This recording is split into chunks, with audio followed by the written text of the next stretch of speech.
سلام به همه دوستان عزیز.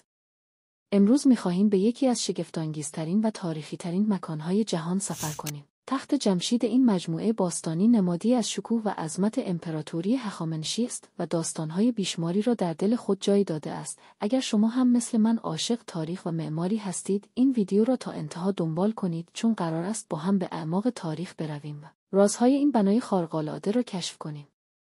تخت جمشید یا پارسه در حدود 2500 سال پیش و در زمان داریوش بزرگ ساخته شد. این مجموعه عظیم به عنوان مرکز تشریفاتی و سیاسی امپراتوری هخامنشی عمل می‌کرد و محل برگزاری جشن‌های بزرگ مانند نوروز بود. جالب است بدانید که ساخت تخت جمشید بیش از 150 سال طول کشید و پادشاهان بعدی مانند خشایارشا و اردشیر اول نیز به گسترش آن کمک کردند.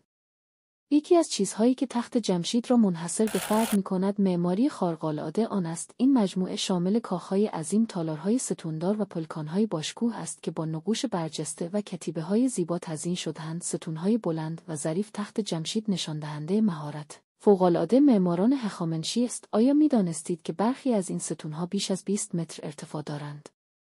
یکی از جذاب‌ترین بخش‌های تخت جمشید نقوش برجسته‌هایی است که روی دیوارها و پلکان‌ها حکاکی شده‌اند. این نقوش صحنه‌هایی از هدیه‌آوران ملل مختلف، جنگ‌ها و مراسم مذهبی را نشان می‌دهند. این تصاویر نه تنها زیبا هستند، بلکه داستان‌هایی از وحدت و قدرت امپراتوری هخامنشی را روایت می‌کنند.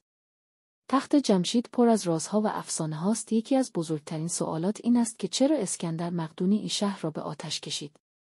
برخی معتقدند که این کار برای انتقامجویی از ایرانیان بود، در حالی که دیگران فکر می‌کنند این یک اقدام سیاسی برای نشان دادن قدرت او بوده است. همچنین برخی باستانشناسان بر این باورند که هنوز بخش‌های کشف‌شده‌ای در تخت جمشید وجود دارد که ممکن است اسرار بیشتری را فاش کند.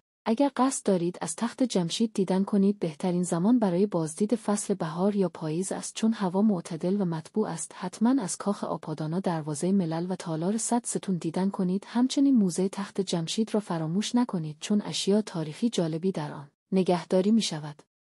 تخت جمشید نه تنها یک بنای تاریخی بلکه نمادی از فرهنگ، هنر و قدرت ایران باستان است. این مکان به ما یادآوری می‌کند که تاریخ چقدر می‌تواند جذاب و الهام بخش باشد. اگر شما هم تجربه بازدید از تخت جمشید را دارید یا سوالی درباره آن دارید، حتما در بخش نظرات با ما در میان بگذارید. فراموش نکنید که این ویدیو را لایک کنید و برای دوستانتان هم بفرستید تا آنها هم با این شگفتی جهان آشنا شوند. تا ویدیوی بعدی، خدا نگهدار.